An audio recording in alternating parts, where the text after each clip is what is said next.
All right, what's up, everybody? We're back. It is Callings and Careers with Christopher Harris and Jessica Canty. What's up, Jessica? Hey, Christopher. I'm excited to talk today.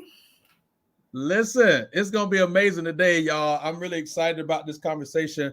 And for many people around the nation, the thing that is on the mind is back to school.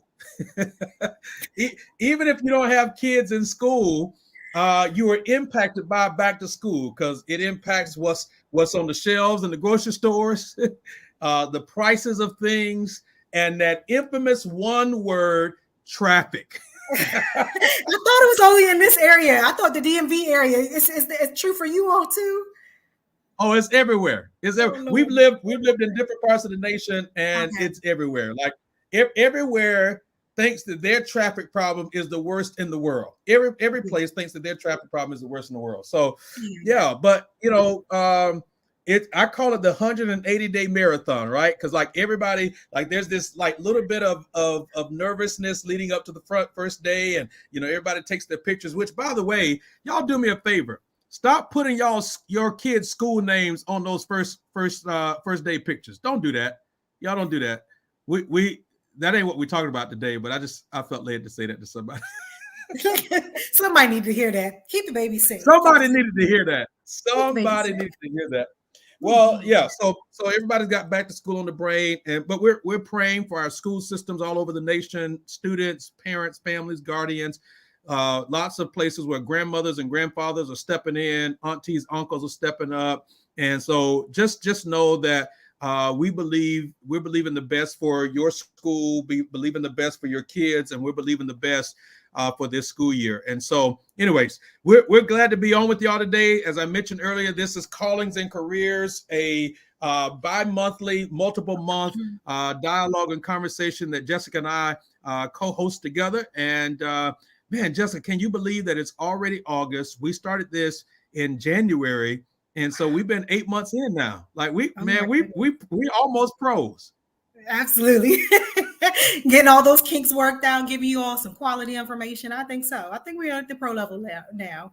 Yeah, we're getting there. And so what is Callings and Careers? So Callings and Careers, we are here to have Christ-centered career coaching conversations. And our goal is to help you discover your calling, level up in your career. And quite frankly, we want to have very professional conversations about what happens in corporate and ministry spaces, business spaces, as you're developing as a professional in your career, and teaching you and showing you and having healthy dialogue that you do not have to turn your faith off for your career to be fruitful and for it to be effective. And so we've been having some incredible dialogue, some incredible discussions every single month that we jump in here. And so Jessica, take a quick moment and tell everybody about who you are really quickly, and then we're going to pivot to our conversation for today. Hey there, I'm Jessica Canty. I am your life and career strategist. I have a passion for helping melanin millennial moms who want high achieving careers. And today I get to jump into a topic that I absolutely am passionate about, which is caring for you, your mental health, and your career. So Christopher, I can't wait for you to introduce yourself to the people and for us to jump into this juicy conversation. Yeah, I'm excited too. So I'm Christopher J. Harris. Of course, you can find me there on my personal website, and then my business website is diversechurchjobs.com. I am a life strategist is, I think, a good summary for everything that I do. Of course, those of you that know me, you may not know me. That's okay too. But I'm a pastor. I'm a business owner. I'm a podcaster. I'm an author, and just committed to helping people find wisdom and then live that wisdom out in the best way possible. And so we're committed to helping people to live wise lives. And in this particular case, we want you to live wisely in your career. And so with diversechurchjobs.com, we help ministry professionals find ministry positions. And we're committed to doing that specifically also for people of color or candidates of color. And so Callings and Careers is just one of the tools that both Jessica and I are using to help advance these conversations and advance some very, very needed space for topic, dialogue, and engagement. And so today, as we get ready for the fall, and it feels kind of strange because August is like the 8th month of the year, but in many ways, it feels like it's like the halfway point of the year. Yeah. Do you feel that same way? Yeah, absolutely. I think it's because it's when we start to see the days get shorter. Even though we have some pretty high heat days, we're already seeing things in the store like those school supplies, like the Yeah. marketing of selling pumpkin, which is my favorite. I love the fall, the pumpkin, and all that good stuff. But it does sort of feel like that is before you know it. Like once we hit that October, it'll be January before you know it. So are you one of those people? Now this is a complete first world question. Okay, this is a complete first world question. So are Okay. you one of those people that's infatuated with pumpkin spice, all things pumpkin spice? All things pumpkin spice. Listen, on my social media feed, while some people are looking at shoes and purses, I'm looking at the autumn leaves and pumpkin is coming. Like if I had a countdown, I would have one. And I'm one of those people that like follow the pumpkin. So like, okay, this store has pumpkin for this amount of time, and that so this is a judgment free zone, right? And I feel like the pumpkin Yeah. season is increasingly decreasing. So I am that person. I said one of these days I'm gonna do a fall photo shoot and I'm just going to be laying in pumpkins because I absolutely love all things about fall, especially pumpkins. That's hilarious. That's hilarious. I have found that there are people that are, you're either, very few people are both, but you're either like a fall pumpkin spice kind of person, or you're a winter Christmas, can't wait for Christmas to get here kind of person. I fall in the first category then. I love Christmas, but it's something about that fall. And I mean, I think it's a part of my girly girl nature, the fashion, the events, because it's still warm enough to go outside and enjoy each other's company, but it still has that little bit of Yeah. crisp in the air that you wished you had during August and September. So I really like that transitional time. Well, you, And I'm you a bit got biased. orange on today. Did you Listen, I was realize gonna say that? I'm already channeling it. I'm a bit biased because my birthday's in November, so absolutely, I was like, "This is my bring on the fall look. Like, bring it on." I'm excited about it. Okay. Yeah, Yeah, I think my wife, Jessica, if my wife could have Christmas decorations up 6 to 8 months out of the year, she would. I really I believe. can respect it. No, like I need y'all to pray for her, okay? I need y'all to pray. I need y'all to pray for me and the kids. Lord have mercy. She's bringing So joy into the home like she's designed to do, so that's all that matters. this is where I invoke my Fifth Amendment rights. I'm a cheerleader of your wife decorating all things because I'm telling you, once this fall hits, it's going to be all types of leaves on the inside of my house. I'm excited about the wreath. I'm gonna change on the front door. Absolutely, all things fall. So, So I'm so, just I'm about to make a world tour. so Go ahead. everybody that's listening in is going to have to come back in November and see what your backdrops look like behind you with all the fall stuff. I'm That's gonna have gonna a be hilarious. pumpkin necklace on. Listen, all things fall. All things fall. I'm gonna be Oh excited. Lord. Y'all pray for me too, because now I got an interview with Jessica. We got some guests that we're gonna have coming up in a few months and all that stuff. And she's gonna have all this pumpkin stuff up. Y'all pray that I don't get distracted in Jesus' name. Amen. Amen. Amen. And there is a difference. We're gonna get into the topic. There is a difference between pumpkin and sweet potato. Just let the record reflect. I felt that coming. And there's some ethnic differences in that conversation as well.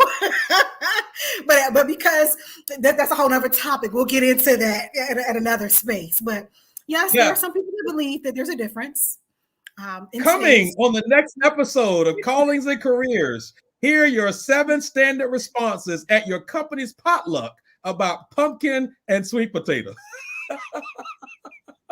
The first being identify because it is different. Yeah, There's two different. yeah, yeah.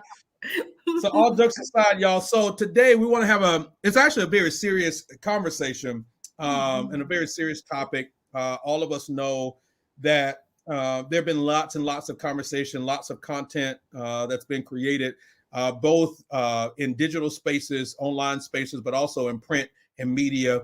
Lots of conferences around this, and almost every industry that I know of has been having some incredible leading conversations around mental health, around emotional health. And so today we want to put a mirror on your mind. We want to put a mirror on your mind, and we want to have some conversations around how to navigate your mental health when you're working in corporate space or when you're working in a ministry space. What does that look like? How much should you say? What should you not say? What are the signs of things that I should look for and not look for, and that kind of thing? And So let's get ready to jump into it. Jessica, why do you think this conversation is really critical and important?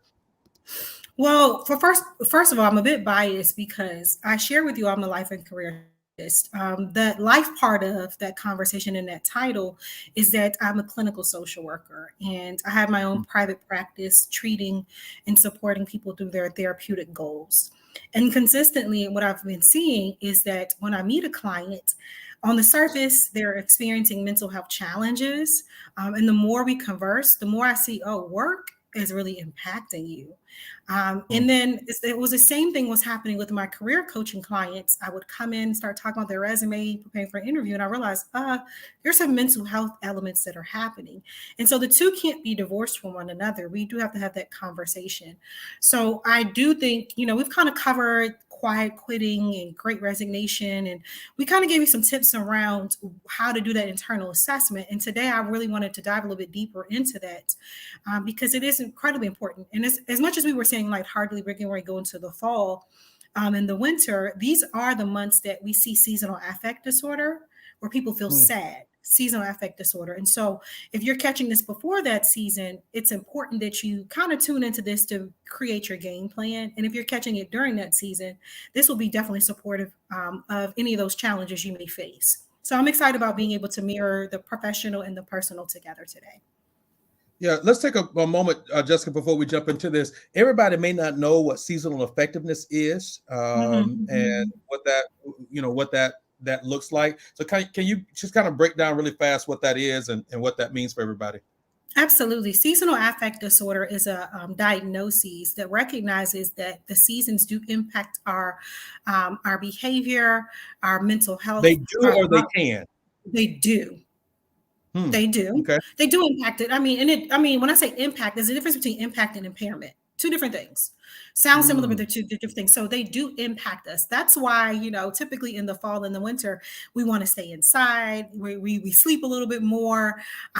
We're not as active doing outdoor activities because it's cold outside. The days are getting shorter. So already it impacts our behavior. It'll impact our shopping behavior. It'll impact, what we wear to work. And all of those things can begin to impact our mental health. And so quite often when I'm working with my clients, this is another reason why during the holiday season, I increase my hours working with my clients because we begin to see the impact shift from impact to impairment. Wow. And so I'm hoping that this conversation today really talks a little bit about how we can recognize those things. So when I say it does impact it, you think about it now, like when people go outside, like the first thing you think is, oh my goodness, it's hot outside. We also, the statistics show us that the crime rate increases during the summer. And so there's already correlation between the weather and how people behave. We're short-tempered when we're hot. And so you'll see crime rates increase. But something about that seasonal affect disorder around the time when people are being joyous like me about pumpkins and your wife about Christmas lights, there's a particular part of the population that are not experiencing that happiness and joy. And we're going to converse a little bit about what to do in those times. That's good. That's good. So the goal is for us to take some time, call a quick timeout, and really just we're going to put a mirror on our current state. There is this there's this term in psychology and coaching and those kinds of spaces that talks about metacognition, and metacognition is to think about what you're thinking about, right? So you actually stop to think about what you're thinking about. And so today, and through this conversation, we want to invite you to kind of slow down a little bit. And we know that everybody's like, it's a fast pace right now. Everybody's like moving fast and thinking fast. We've got a lot to do and all of that. But there are points, and we're going to challenge you with this, but there's points throughout your day and throughout your week where you actually need to take time and let your mind catch up with yourself. Let your thoughts get filtered, cleansed, your mind get cleansed, all of those things. And in so many ways, this conversation around meditation, around mental health, unfortunately for Christians, it has been hijacked, and there's a fight about whether or not this is actually something that believers should do. But I think when you look in scripture, you see over and over and over again where God actually talks about us managing our minds properly. So I could preach a whole sermon on that, but I'm not going to. So let's jump into it, Jessica, because I know time flies when we're kind of giving some points here. Absolutely, because the second service. If you're gonna preach the first service on, I'll preach the second.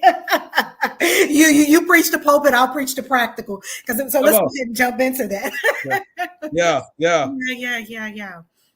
So there's 3 points we're going to talk about today to really do that mental health checkup that we're talking about, that everyone should be doing, regardless if you're in the pulpit or you're in a cubicle. These are things that you need to be doing.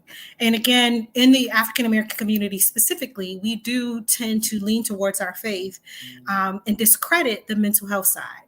But if you go to the doctor for a broken bone, it's okay to seek a therapist. And we'll talk a little bit about that as well. Yeah. You ready to jump in? Let's do it. All right. So the first thing that we need to do when we're doing that mirror on our mental health is to know how to assess it. Because quite often we may not know what to look for. And so when I'm working with my clients and we talk a little bit about what to look for in the workspace, and what I often see as trends in the personal space are a few things. And what I'm getting ready to discuss with you are clinical implications that you want to take seriously. Okay.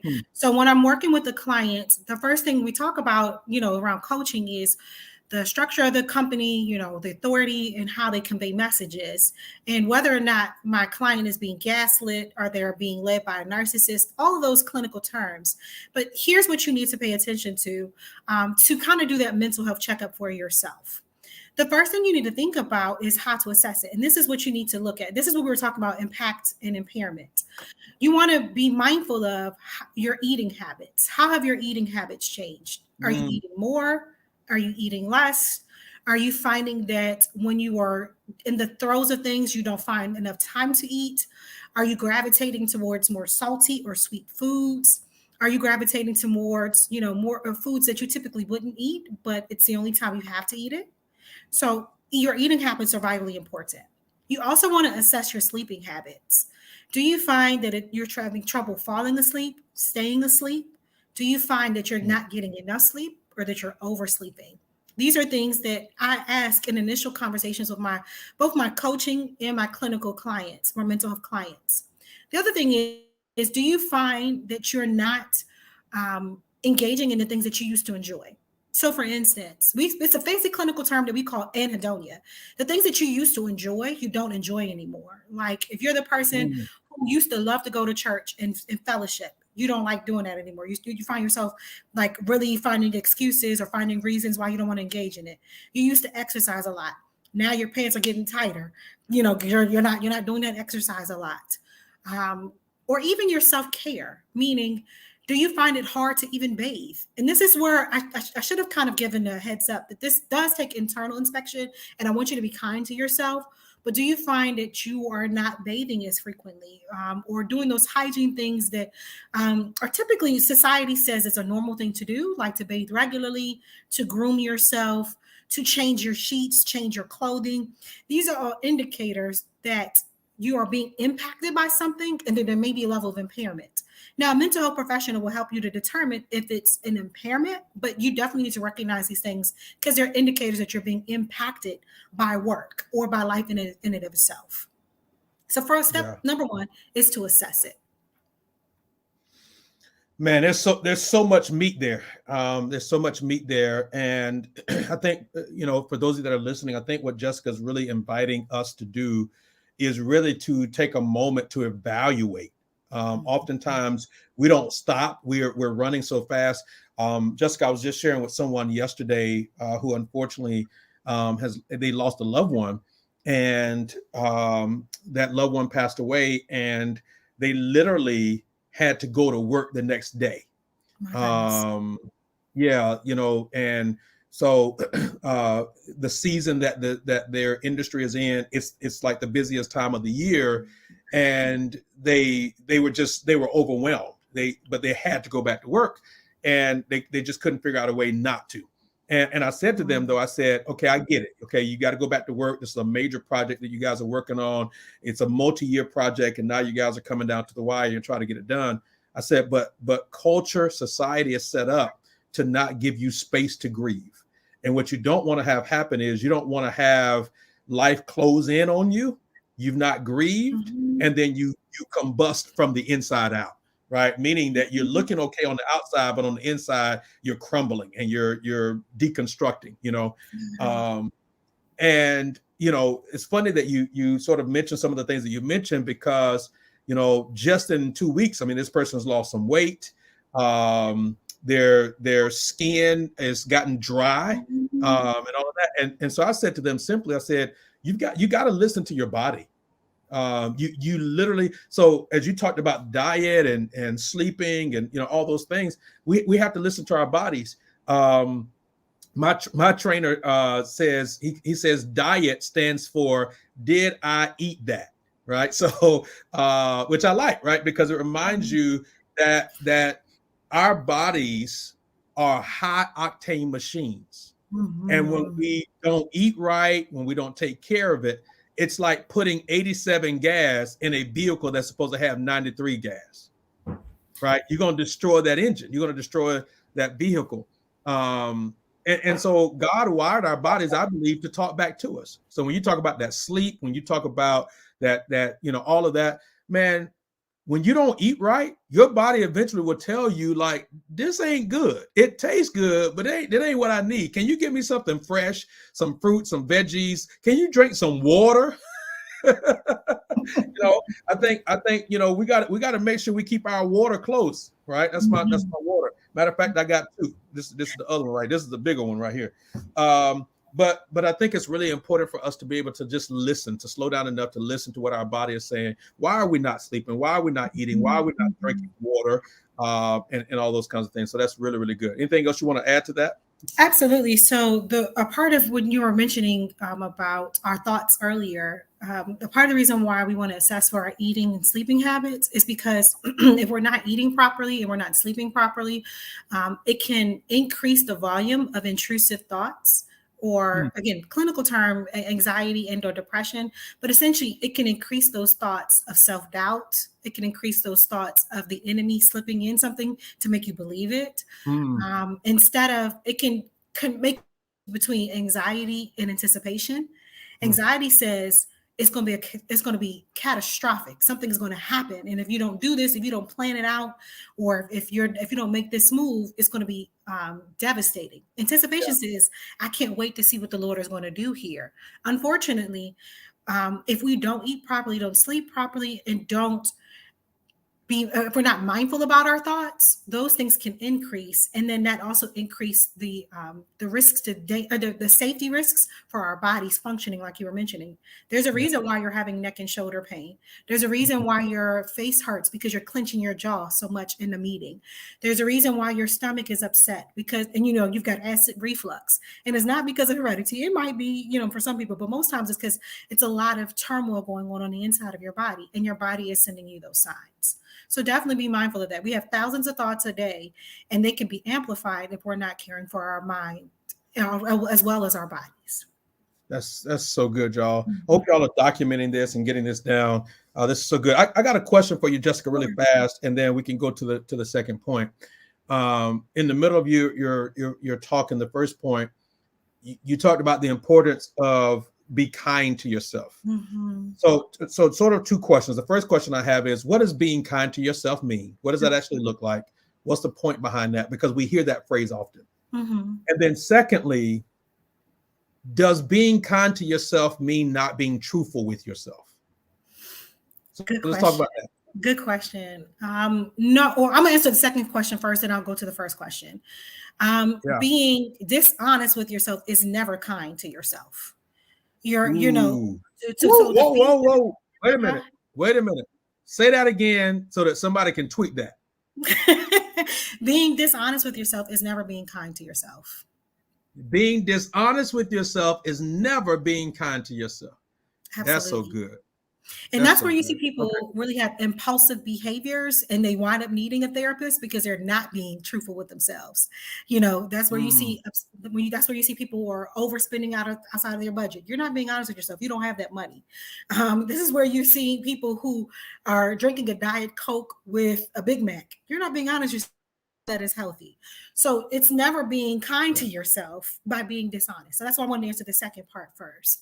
Being kind to yeah. yourself really means honesty, transparency. It means getting help and support where you need it and addressing or applying the next two A's we're going to talk about in a moment.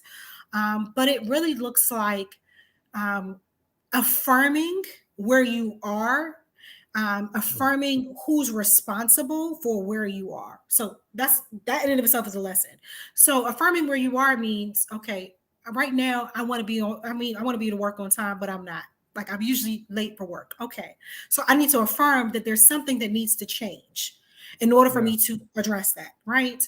I need to affirm and address the fact that also some of the things that are happening with me at work are outside of my control. If you have a narcissistic boss, or someone who's gaslighting you in the workspace, it is important for you to recognize, don't take on that role of responsibility because that's them mistreating you. That's them having the shameful behavior. And so that is about being kind to yourself. It's recognizing who's responsible. So don't blame somebody. Like if you're responsible for getting yourself to work on time, recognize that and walk that out, but also recognize this boss changes the standard every time I come in, and so I don't know how to address it. That's a part of being kind to yourself. And of course, all of the fundamental things like eating, like sleeping, like brushing your teeth before you check your phone, whole nother conversation we're going to get to in the second two A's. But caring for yourself in that way too. Well, I'll give Yeah. you some more kind of tips around being kind to yourself with the second A as well, the second and third A. Yeah. So let me recommend a couple quick books for people under this point about how to assess. The first one is Charles Stone has wrote a book called Holy Noticing that talks about mindfulness and mindfulness from a Christian perspective. And I love in the book because he says a practical way to learn and practice the mindful lifestyle is with an easy to remember acronym called BREATHE. You're going to like this, Jessica. You like acronyms. I So do. he said, so BREATHE is your body. So notice your body. R is relationships. E is environment.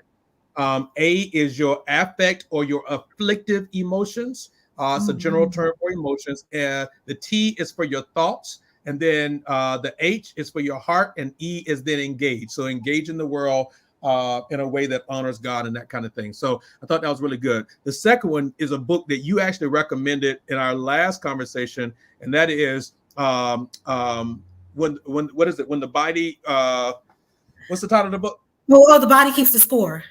The body Is that keeps the the name of score. the book? Yep, Ah, I'm looking at the book right there. you can find When it the on body Audible keeps the too. score. Uh-huh. Huh? You can find it on What'd you say? Audible. On Yeah, yeah, Audible? yeah, yeah. Yeah, Yep, yeah. it's a great book.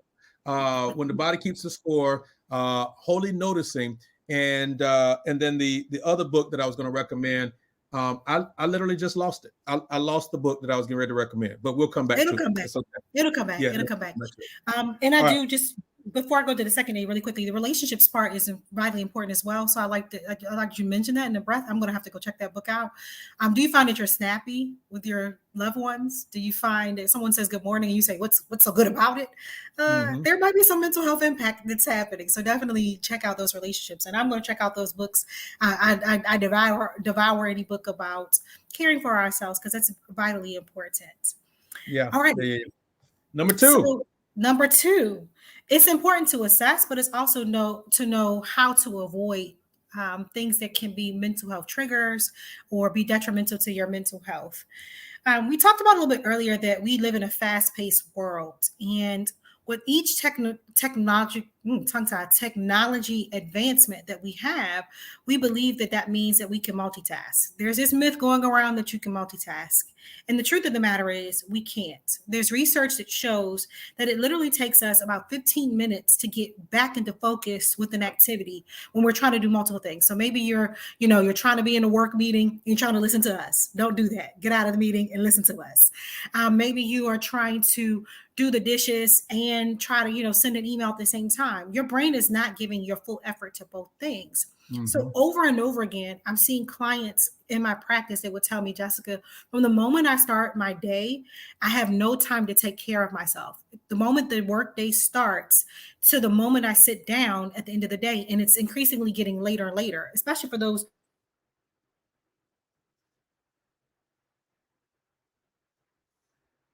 and beyond the traditional 8-hour workday. And so it's harder for them to do. You really want to make sure that you do this. You want to avoid waking up and grabbing your phone. Very first Mm-hmm. thing, avoid it. You Mm-hmm. know, for those who are maybe Gen X, millennials, and Gen Z, there very few of us remember a time where you didn't reach for your phone to use it as a way to wake up. There's this Yeah. thing called an alarm clock. You ought to check that out. An alarm clock is actually more beneficial than reaching for your phone. When I Yeah. tell you, and it's such an interesting thing because every time I introduce this concept to a client, it's like it's a deer caught in the headlights. They're like, Jessica, you want me to not touch my phone within the first 15 minutes? I told a client 15 minutes, don't touch your phone. She was like, wait, but what if I have to check this? No, 15 minutes. The very, Wow. and even I said we're going to eventually get to an hour, and I was like, I know it's got you shaking in your boots, but the reality is, what happens is we begin to look for external validation from the moment we wake up. What did Yep. I miss? It's that FOMO. Did I miss something when I was literally doing what I'm supposed to be doing for my body, which is sleeping? Yeah. Is somebody going to think poorly of me? That FOPO, fear of other people's opinions, if I don't respond quickly to an email. And so Mm. what that does is it starts your mind in the workday long before you even clock in or like officially wired in. And people will tell me, well, I like to see what's going on in the world, or I like to listen to my scripture. I like to listen to, I said, the thing is, you can access those things without your phone. And so it's an odd thing. Do you mean I can access the Bible without touching my phone? Uh-huh. Do you mean it's okay that I don't know what's happening in the world within the first 20 minutes of me getting up? Absolutely. And so we've been kind of sold this idea that we need to touch our phone in order to start our day. So we're literally taking in the thoughts and ideas of others before we can process our own. That's So so. you're literally saying that somebody else's ideas are more important than brushing your teeth and showering and eating. So get out of that habit of allowing that to creep into your day, because I can't tell you, when to work and when not to work because I don't sign your paycheck. But increasingly, this has helped my clients to build space in their day. The other thing I want you to avoid is to avoid over planning. Over planning. I Hmm. want you to make sure that you have white spaces in your day. This often leads to feelings of exhaustion, feelings of overwhelm, feelings of all those thoughts that, a lot of things that have come out of the pandemic, like thinking about imposter syndrome and thinking about I'm not doing enough and worried about whether or not people are talking about you. These ideas, volumes can get increased what is it in fact that we don't put um, um, white spaces in our day. A lot of times it's because of our core beliefs that we believe that in order for us to be valuable, we have to be stretched thin. Mm. No margin. No No, margin. in order for me to be important, I've got to be stretched thin. So what happens is when we get a quiet moment, which is a lot of people are afraid of, when we get a quiet moment, we think about how can I fill this quiet moment? Yeah. Am I valuable, especially in the African American community? I have to say something to my melanin millennial people, or even if you're not a millennial. For us, we were taught that we're lazy if we're not working. That Yeah. that when we lay down, it should be from exhaustion. Like it should be nothing left in our tank when we lay down. Because if you got energy, there's something you should be doing. Yeah. And it's a misnomer. It's a myth. It's something that's not going to help us in our mental health. Yeah. So you have to ask yourself, why is it you can't sit still for 30 minutes? When Wow. I told a client, I want you to walk away from your computer and eat your lunch, she was like, uh, she hesitated. I was like, you're going to be okay. The Di- building's Digital, not going to burn down. digital Tourette's. That's what it is. That's exactly what it is, actually. And she was like, "What do you mean?" Like literally, I could see her body disposition change because we've been so and part of it's not our responsibility because technology has told us we can't do this, and so that means our bosses tell us we can't do it. But we have to be able to take back that control. So you want to avoid it by don't reach for your phone at least 30 minutes after you wake up. And any neurologist or sleep specialist will tell you to turn off technology at least an hour to two before you go to bed. So those are things that you can do, and make sure you build in white spaces. Don't wait till the weekend to rest. That's so good. That's Yeah. so good, Jessica. It's interesting. So I did remember the other book that I was going to Awesome. recommend. So the first book was When the Body Keeps the Score. The second one that we mentioned was now I'm drawing a blank. Oh, Holy Noticing by Charles Stone, and the third one was The Seven Pillars of Health by Dr. Don Colbert, where he talks about these 7 pillars that if you want to have a fully healthy lifestyle, and some of that is what you spoke to earlier, right? About your sleeping, your body, your water intake, what kind of food you're eating, those kinds of things. Those are all really important.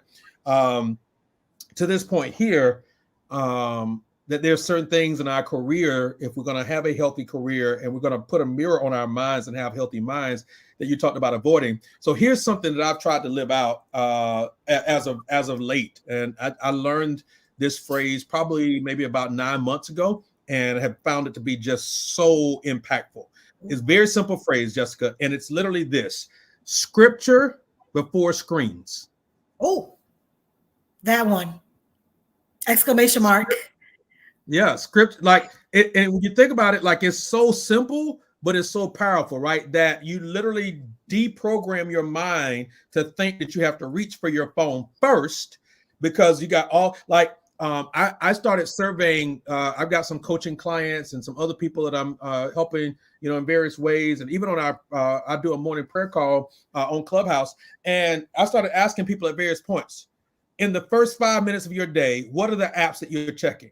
And do you realize like 95% of the people said their bank account?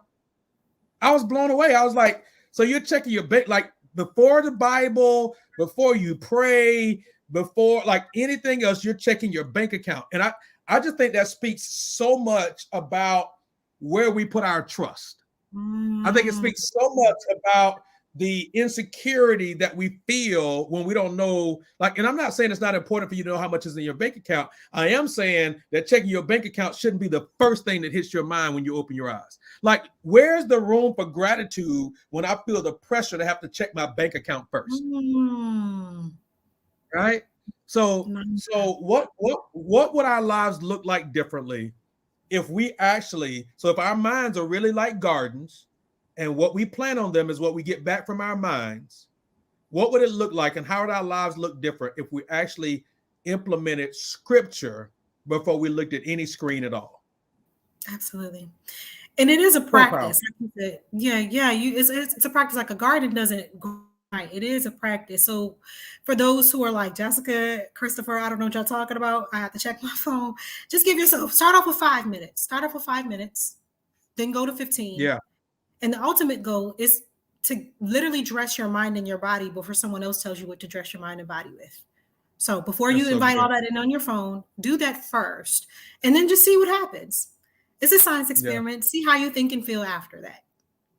Yeah. And it's about you getting into a rhythm in your own life, right? So that you Yeah. know what's going to work for you and what's not. Here I go again with another book recommendation, Jessica. So there's a gentleman by the name of Nir Eyal, Nireyal, Nir Eyal, Mm. and he actually was on the team with Apple that helped them to even come up with phone notifications. So at the very beginning stages, when Apple was creating the technology around developing notifications on your phone, he was on that original team.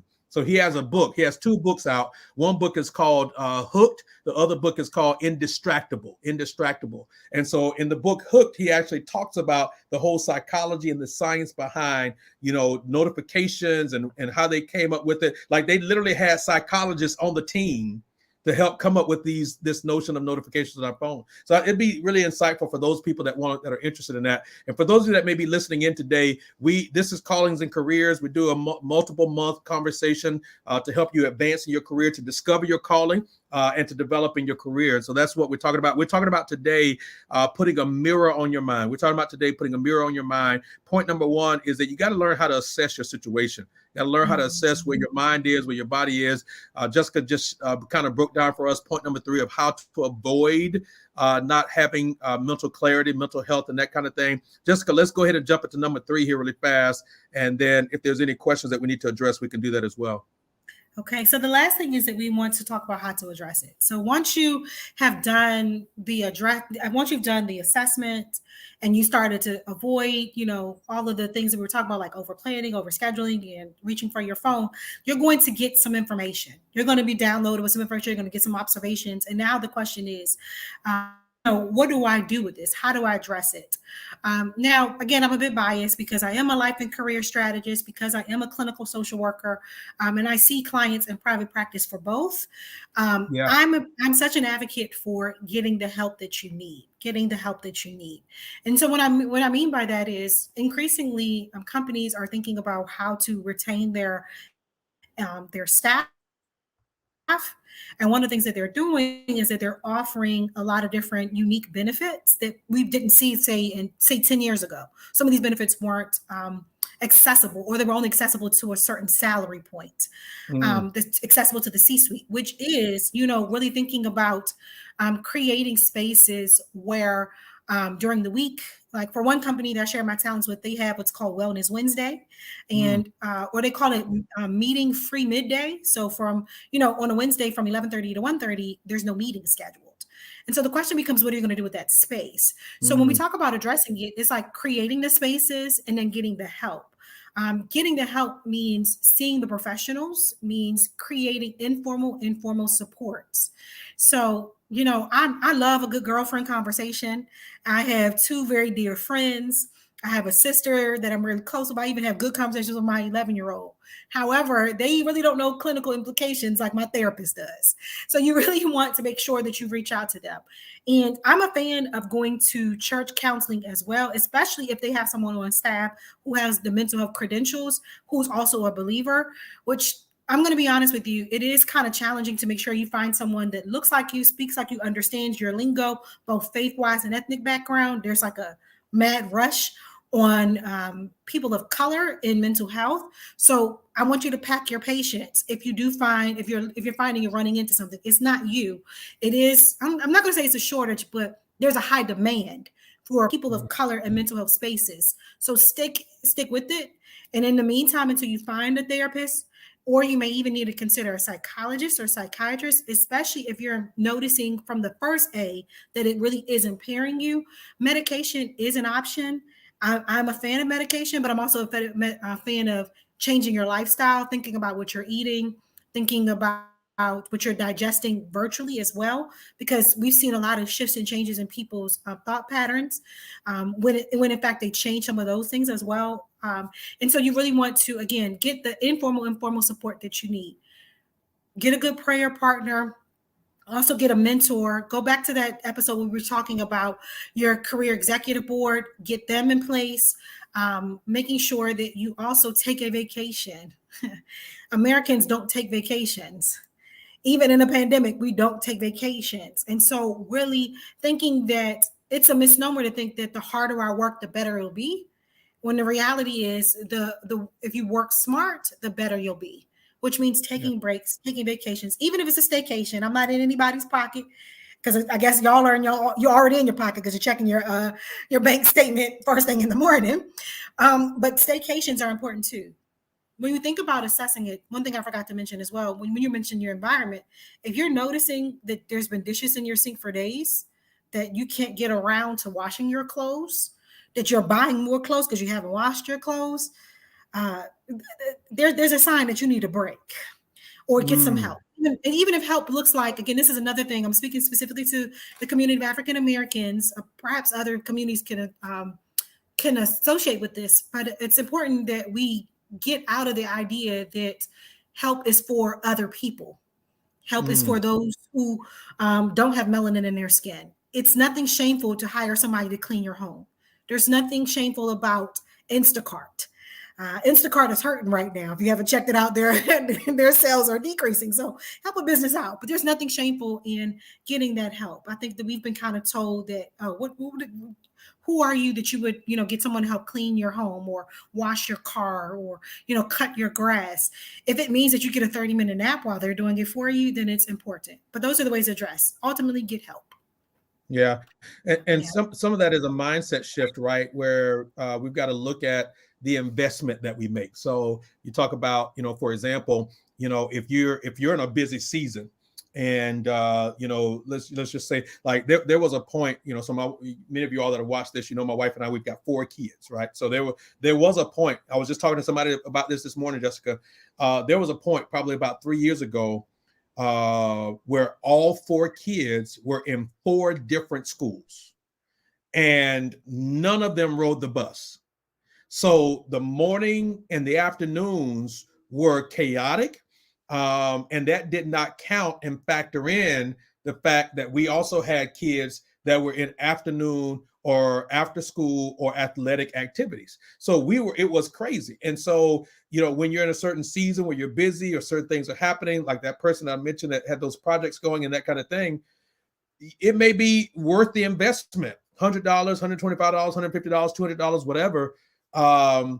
Maybe you don't go out to eat so that you can have somebody pay for getting your house clean or whatever they may look like. And so I think those things are really, really critical to kind of navigating how we engage in taking care of ourselves and all those kinds of things. So that, I think that's really, really, really important. Yeah. So let me pause for just a second. I think we've got some. Do we have some technical difficulties for just a second? You got me now, Jessica? I'm back. Okay. All right. Fantastic. So there is a website that I want to mention to everybody based on what you were talking about, and that website is betterhelp.com, and very powerful because there are different counselors on there of different races. If you want a male counselor, if you want a female counselor, coach, what have you, they've got it in different increments in terms of how frequently you can meet, not meet, all of those kinds of things. And so just wanted to recommend that as a resource to everybody. The other thing that I thought was really powerful that you shared earlier, you kind of skipped over it, which you drop these grenades and then you kind of keep moving. But you talked about this white spacing with our calendar. And what is white space and what does that mean? So that means intentionally scheduling time in your calendar throughout the day to breathe for a second, to reset for a second, to not rush from meeting to meeting, conversation to conversation, task to task. I think it's important for people to know, and I wrote this down this way: plan your day before that day. Right. So plan your day before that day. So rather than just being reactive to your day, you plan your day out. You pause, you say, okay, tomorrow is Thursday. Guess what? Thursday is coming. Now, we know from a faith perspective that we're not guaranteed tomorrow, but if tomorrow is going to come and you're going to be alive tomorrow, what will tomorrow look like? All right. Don't be deep and be like, oh, well, I'm just going to flow in the spirit. No, the spirit is telling you to plan. Okay. And so look at your itinerary. There's certain obligations you have for tomorrow. There's certain places you're supposed to be or expected to be tomorrow. What does that look like? And so then you intentionally say, okay, I'm going to say yes to this, no to this. I'm going to move this around here, move that around there. And you intentionally are not just flying by the seat of your pants. And I think there's a lot of people, Jessica, whose emotional health or mental health is not what it needs to be because we have too many options. We haven't learned how to cut out the options, which is another book that I can recommend, but I won't right now. So, I don't know about y'all, but I'm going to go watch this replay and write out my library list because I'm excited about that, especially that Holy Noticing. That's going to be the top of my list. I can't wait to check that book out. Yeah, it's a good book. It's a good book. I want to kind of land the plane with this, Jessica, today. You twice, well, maybe 3 times even today, you mentioned this notion of gaslighting, and I want to approach this carefully, and I want to have a quick dialogue about it because we all know that gaslighting does happen in corporations and businesses and churches and many places, in culture, in your neighborhoods. But I also recognize, Jessica, and I want to be careful about this because I don't want anybody to get the wrong notion of this, and I'm giving you permission also to course correct me in terms of even my mindset on this. But sometimes I feel like some of what we call gaslighting or attacks is a lack of maturity and a lack of resilience. Do you agree with that? I can see how the symptoms and the behaviors that are associated with both gaslighting and lack of maturity, how they could be very similar. I think that that's another reason why, as a mental health practitioner, I'm always asking for the frequency, the chronicity, and what's been the outcome or results. So I Come on, have had it. chronicity. Yeah, Come on, chronicity. So, I've had a client before who was like, is it gaslighting? I'm not sure if it's gaslighting. The difference between gaslighting and feedback.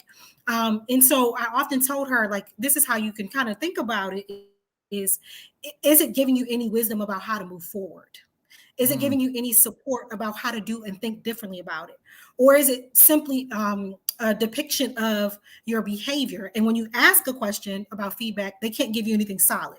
So if you're debating between the two, like if you feel like there's some favoritism going on or anything of that nature, you got to ask yourself, or ask that person like about it being more about feedback than it is gaslighting. And that's how you can kind of determine between the two. Like, is it giving me some guidance around it? Because if somebody tells you, listen, you're slacking in this area, that doesn't mean they're gaslighting. That means they care enough to point it out. Because what they could do, just give a pink slip to you on your desk and say, you're if they're bringing it to your attention, especially for those who are in a faith-based, who know Christ the way we do, he probably already told you that. If the Holy Spirit was already telling you it, then it wasn't gaslighting. He's been telling you that for a little while now. You've been seeing it. He's been trying to tell you, and unfortunately, it took another human to say it to you for it to become reality. And your feelings might have been injured in that way. But you do, especially for those who believe in the Holy Spirit. He's been talking to you. But ask for the feedback. Ask for the feedback. Mm-hmm. Yeah. Let's go faith focused for a second, because I think what you just described, and I, if I'm not describing this the right way from a clinical perspective or from a theoretical standpoint, correct me here. So it sounds like what you're describing as healthy or gaslighting versus healthy feedback is the difference between condemnation versus conviction. So condemnation points out the problem and doesn't give you hope for the future. It tells you this is how bad you are, and you are jacked up, you are messed up, and you're going to always be this way. Conviction says you're wrong, but here is the path forward. Is that about accurate? That's a mic drop moment. Absolutely. Okay. I love the connection to the spirituality. And it's, again, like you were saying, if they can't back it up or support you in the next steps, then it might be. But if they're telling you this is how to do better, then do better. Get the help. That's how you address it. Get the help. Yeah, this has been so good. So today, y'all, on Callings and Careers, we've been talking about putting a mirror on your mind. We want you to be mentally healthy. We want you to be emotionally healthy, physically healthy, spiritually healthy. And today, just so happened, we talked about this mirror on the mind. Jessica gave us some great points. That first of all, we need to assess our minds, see where we are, our environment, all those kinds of things. Here's some things that we need to avoid so that our minds are not a mess. And then number 3, here's some ways that we can address it and that we need to move forward. I got to tell y'all, we've got some incredible conversations lined up for you all here in the near future. I'm looking at some of these things that we've talked about. Today, we talked about mental health. We're going to talk about that more. We're going to circle back. We've talked about this briefly before, but we're going to talk about the power script. We're going to talk about EQ, emotional intelligence, your personal board of directors, your portfolio, your resume, your digital branding, interviewing, all those kinds of things that I think is just going to be really powerful to help empower you as a professional. And in my case, of course, I'm focused in on ministry professionals so that as a ministry professional, you can both be in ministry and be professional at the same time and know how to navigate that and deal with that. And of course, Jessica's bringing in both the clinical perspective and the career perspective. And so it's just a great blend here that you get in terms of our conversations. So these conversations you can always go back on demand, watch them on Facebook, watch them on YouTube, watch them on LinkedIn, follow both Jessica and I on all of those platforms. You can find her right here. I'm going to put her website up here, jessicacanty.com. All of her social media is there. You can find me at christopherjharris.com. All of my social media is there. And again, our goal, our commitment for you as a person, and we're very clear on who our niche market is here, who our conversations are pointed towards. It is people of faith who work in professional environments. We want to teach you that you can absolutely grow and prosper and be successful in your faith without turning your faith off. I'm going to say this really fast, Jessica, before we really close out. There was a young lady, I had a chance to attend this conference last week, And there was a young lady, man, she blew me away. And I say young lady, she's middle-aged probably, but her name is Stephanie Chong. Have you ever heard of Stephanie Chong? I have not. Now I got some more research to do. Yeah, you can Google her, like legitimately Google her. She's the first African-American woman to be a CEO in the aviation industry. And she's probably in her early 50s, maybe late 40s. I mean, she, looks great. But just to see that she has been unapologetic in her faith while growing in her career, like, at some point, we may have to see if we can get her on Callers and Careers, because it'd be amazing to have someone like of her caliber and her stature on. But nonetheless, our commitment is to help you discover your calling and then develop in your career. So we're very thankful that you all tuned in today. Jessica, any closing remarks or comments really fast before we close out today? Replay and implement. Hit the replay and implement. I love it. I love it. Man, we gave y'all tips. We gave y'all tools. We gave you book recommendations, people recommendations to follow. We gave you so much. So please subscribe. Please subscribe on YouTube. Go to our YouTube page and subscribe. You can find us there. Literally just type in Callers and Careers, and that way you're alerted every single time we go live. We do these conversations at least twice a month, if not more. And again, we've got some great conversations lined up for you all as we head into the fall and head into Jessica's favorite season, the pumpkin spice season. Y'all pray for her deliverance in Jesus' name. All right. Well, this has been fun. Anything else, Jessica? We good? We good. All right. Awesome. Well, thank y'all so much for being on today. We'll see y'all the next time. This is Jessica and Christopher. This is Callers and Careers. Peace, everybody.